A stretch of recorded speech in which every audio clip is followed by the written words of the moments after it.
Alright, guys, we really got to talk about the American job market crisis because, oh boy, it's way worse than anyone actually wants to admit. And I'm not talking about the big headlines regarding the layoffs. I'm talking about the everyday reality that's happening right now for people trying to get some sort of job. You've got Gen Z, who are basically locked out before they could even begin to work, jobs that are disappearing due to AI and basically offshoring, workers getting blindsided because of blind loyalty through silent layoffs, and the whole networking avenue turning into a never ending popularity contest. So, yeah, on paper, things might look stable, even though it really isn't. But if you've talked to anyone in their 20s and early 30s lately, or just basically scrolled through job listings, you know something's very broken here. And no, it's not a work ethic problem. It's a system problem. That's the truth. Now, it starts with the group getting hit the first and the hardest, the youngest people trying to enter the job market. So, we're currently seeing the youth unemployment right now quietly spiraling upwards. We're talking about the mainstream data that has been stated by them, which is at around 8.5% to 11.2% unemployment among people under the age of 25, nearly double the national average. And that's not even accounting for the underemployed. Entry level jobs are now even asking for 2 or 3 years of experience, which makes zero sense when you're just starting out. And even unpaid internships, which actually used to be a stepping stone, which currently isn't leading to anything anymore. Most of them are actually treated like a throwaway labor. So, what happens now? A lot of young people will get stuck bouncing part time gigs, freelance work, or basically dead end jobs that don't really build towards anything meaningful. Meanwhile, the cost of college keeps going up and the return of that degree keeps going down. You graduate with a lot of amount of debt, compete with thousands of others, and get told it's your fault you can't stand out. I'll just say this. In my own honest opinion, the youth unemployment rate is way higher than what's actually being reported. Just based on Gen Z individuals I've talked to in person, the job market, from what they've told me right now, is incredibly brutal for them. I truly feel bad for Gen Z as a whole in this American job market crisis. There's no future, no hope, no real career path with any upward mobility like there used to be. And honestly, I don't really blame them for being demoralized or just basically checked out. A lot of them just have given up on the system as a whole. Now, I do want to be fair here. Some of them do have work prospect issues, like not being realistic about sticking with their decent job, whether they like it or not. But at the same time, you have to understand the mindset of late millennials and early Gen Z. They've got more of a doomer outlook when it comes to their future. From a man's perspective, what's the point of even grinding in a dead end job that won't even pay enough money to even buy a house? Or even let alone support a family. And for women, the rising cost of living just delays any chance of marriage or even starting a family. And this isn't just in America, it's across the globe. Let's also be honest here. University degrees don't mean jack anymore, except in a few very specific fields. And all they really do is leave people drowning in debt. And no entry level jobs today is going to be able to pay off that kind of debt, especially when wages aren't keeping up with inflation, housing, or even basic goods that one actually needs. That's why so many people are just opting out of working altogether. It's not really worth it. And again, this isn't just an American problem. You're seeing the same trends in Europe and in East Asia as well. So, again, it's not just in America. People are just honestly so burnt out, and for what? No long term gains for their careers. On top of that, you have a lot of boomers who are gatekeeping middle positions and refusing to raise pay or even let go of power, which I'll talk more about later. But yeah, we're headed toward a massive brain drain where young people from developed countries are just going to pack up and leave for places for cheaper living conditions. And if you have watched my other videos, you've already heard me say this. The United States government is basically going to use the job market crisis to quietly recruit more young people into the military. That always happens when the economy tanks. What better way to fix unemployment than to send them off to war? Or some will actually turn to crime just to survive. That's the reality we're walking into. A future where trust in society completely breaks down, if not already. And even if, let's say, you manage to break into the workforce, that stability is only going to be very short lived because a whole other wave is coming for your job. And it's not just about overseas competition anymore. Let's really talk about what's replacing people right now, and that's AI automation and offshoring. You have AI tools like ChatGPT, Midjourney, Copilot, and a lot more, which are already doing most of the work that junior copywriters, designers, coders, and support staff actually used to handle. These companies are quietly replacing teams of employees with AI tools, not in the future, but right now as I'm speaking with you. And while that's actually happening, you've also got a new wave of offshoring hitting the American job market as well. This time, it's not just call centers or even factory work, it's remote finance, HR, marketing, and administration roles.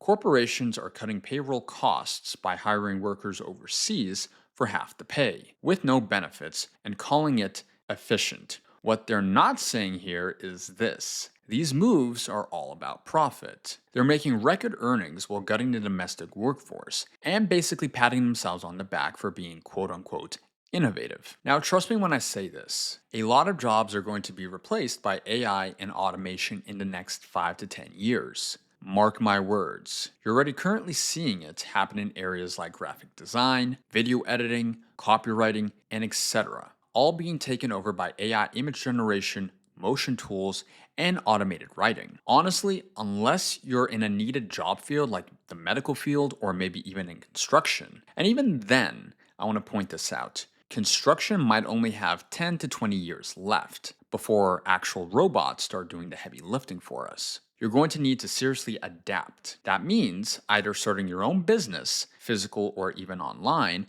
or going to other countries and launching ideas in untapped markets, like building an Uber Eats style app in a developing country and basically cashing in on it. Because if you're working in HR, retail, data analysis, coding, and even or writing, your job is on the chopping block, plain and simple. Oh, and let's not forget about the education side of things here. Schools and universities are going to crash very hard. Everyone's using AI to basically write their own essays, homework, and even full on theses. What that's going to do is basically two things. First, more homeschooling and kids turning out from the state's narrative or approved curriculum. Second, we're going to see major IQ drops because basically people will stop thinking for themselves and just let AI do the work for them. Unfortunately, this will absolutely tank the youth's chance of landing any high level, high paying jobs because those roles still require some real competency and they won't be able to have it due to AI. And that's not just an American issue here. AI is being adapted globally, which means no job is truly safe anywhere. Now, think about the mindset of any corporation using AI. Why would, let's say, a CEO want to hire humans who eventually demand raises, promotions, or even benefits when they could just use AI to boost profit and avoid human problems altogether? They see humans as a major cost. AI, well, just a tool that increases margins, that's all. I have one last point I want to hit, and that is offshoring. That's been quietly doing just as much damage, but for a very longer time than AI itself. It basically strips away stable homegrown jobs and gives them to cheaper labor overseas, leaving the native population out to dry.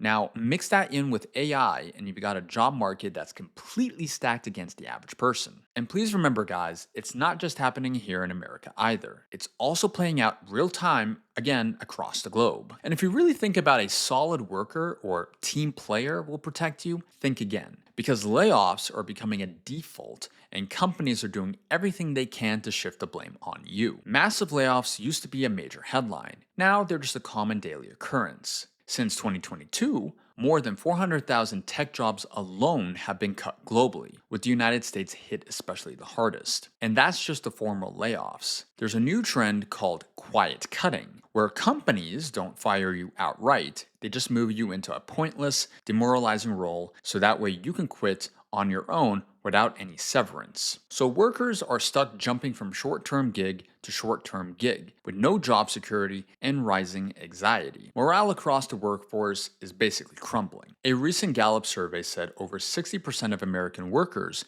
feel disengaged, and it actually shows. People aren't loyal anymore because they've seen what happens when you are. On top of that, companies are flooding job boards with listings that aren't even real, just basically resume traps to gather data or make it look like they're hiring. So even the hunt itself, dare I say, is realistically rigged against you. Ah, yes, the layoff dread. The one thing right now that's actually killing off any kind of loyalties companies say they want. Then again, let's be real. Loyalty doesn't mean jack anymore. If your boss can just fire you on a basic whim just to cut costs or even boost their own profits, then what's the point of even staying loyal to begin with? That's exactly why you're seeing people only sticking with the company or position for maybe 2 years or so. And even then, that's actually changing. Now it's more like 9 months before they bounce. And that's also why you're seeing job listings that require 2 or 3 years of prior experience. It's basically a filter to block job hoppers from even applying in the first place, which sucks to be honest with you. Then you got the boomers complaining about the youth's attitude and low productivity. But what they will never talk about is the hard work doesn't get rewarded anymore. Show up on time, finish your work early, go above and beyond. Congratulations. Here's more work, and still no pay raise. This is why I always tell my friends, don't work harder, work smarter. And please, for the love of God, don't forget this. You're not just competing with AI and offshoring anymore. You're also competing with your own coworkers as well. It's not even a career market at this point, it's just basic survival, which is saddening. You wake up every day just hoping you won't get fired for no reason at all. That's why gigs and side hustles have exploded in the last 10 years. People are just so desperate to make enough money to get by. And even when you do have a good job, you're stuck constantly figuring out how to keep it in the long term. So yeah, to put it simply here, we're all in a rat race to the bottom. It's a very sad reality, but it's only going to get worse from here on out, unfortunately. And here's the major kicker. Even if you're not laid off, and even if you got all these credentials, the actual job search process has turned into a popularity contest, not a hiring funnel, sadly. This last one hits the hardest. Because we're all told, just network, bro. But networking itself is, in actuality, broken. Right now, everyone is basically networking, but nobody is actually hiring. LinkedIn has turned into a social media stage where you have to constantly brand yourself just to even get a little bit of attention. If you're not already part of some inner circle, most cold messages or even just outreach in general go straight to the void. The people who actually help you won't respond unless you're already in the club. The job hunt is no longer about skills, it's about optics. Events, virtual boot camps, coffee chats, and endless DMs, all chasing the same shrinking pool of jobs. The problem isn't lack of hustle. Oh no, the problem is too many people fighting for very few slots, while the system rewards the loudest voices, not the most capable hands. This is what I gotta say about networking. Outside of, again, starting your own business, it's sadly the only real path to any upward mobility and decent pay in this day and age. I don't like it either, trust me, but personally, I think it should come down to skill alone. But let's be honest here, those days are very much so long gone, which is why you're seeing boot camps and networking apps, basically like LinkedIn, get flooded with false promises and fake prospects. And even let's say if you do get invited to one of these networking events, don't expect much. You'll run into a lot of gatekeeping like you've never seen before. Trust me, people will for sure hype you up and tell you,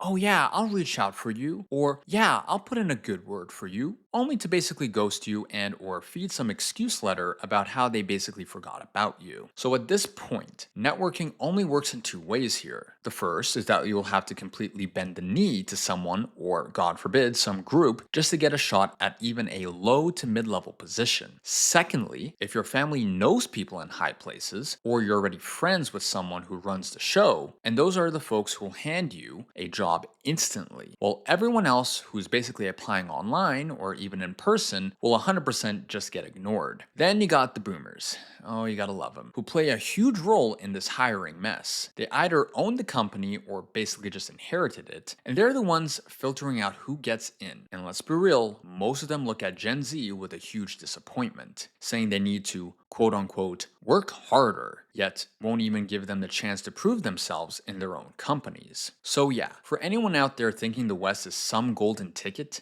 I hate to break it to you, but it's actually not. The American dream only exists if you can actually network your way into it. Just moving to a Western country and expecting a high-paying job to actually fall on your lap, that's a laughable fantasy. Trust me. Now, if you're already locked into a good job through networking and you've got that opportunity in place, then sure, alright. Move and live to the so called dream in the West. But if not, don't even bother at all, because you'll just end up on the welfare system, basically draining from the native population's taxes, money that can actually honestly go to something more useful in my opinion. So, to wrap all of this up for you guys, you might be wondering, how does this have any effect or even tie back into geopolitics? Well, if the American job market is in a crisis, which it is, then you're going to see a massive ripple effect globally. You're going to have more conflicts, in which case governments will use war as a distraction as a means to suppress the population, especially the young fighting age men who might otherwise rebel against them. And like I mentioned earlier, we're going to see a massive brain drain all over the world. You're going to have talented people who will be leaving their home countries to chase better opportunities somewhere else, which leaves their own nations worse off in the long run. You can take a look at Britain for that, because most of those rich people are going to Dubai. Just an example for you all. Whatever happens in the American job market tends to echo everywhere, which is actually true. That's why the global economy is where it is right now. And also, let's be honest, from where I'm standing, it looks more like a Great Depression kind of scenario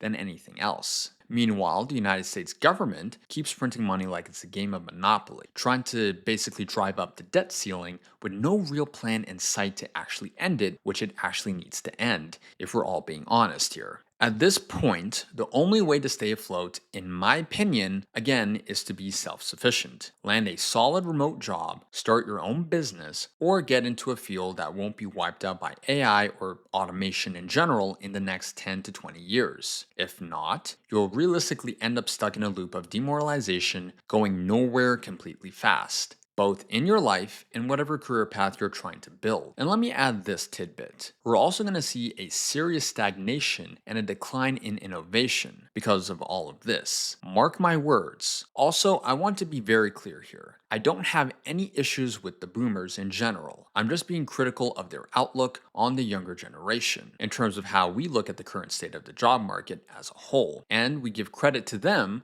on how they were able to build everything that we're currently living in, whether it be good or bad. Anyways, that's all I've got for now. If you found this video very insightful, please hit the like button and subscribe. I'd really appreciate it. Oh, and drop your thoughts in the comments. I'm always down to read and respond to good discussions. Trust me.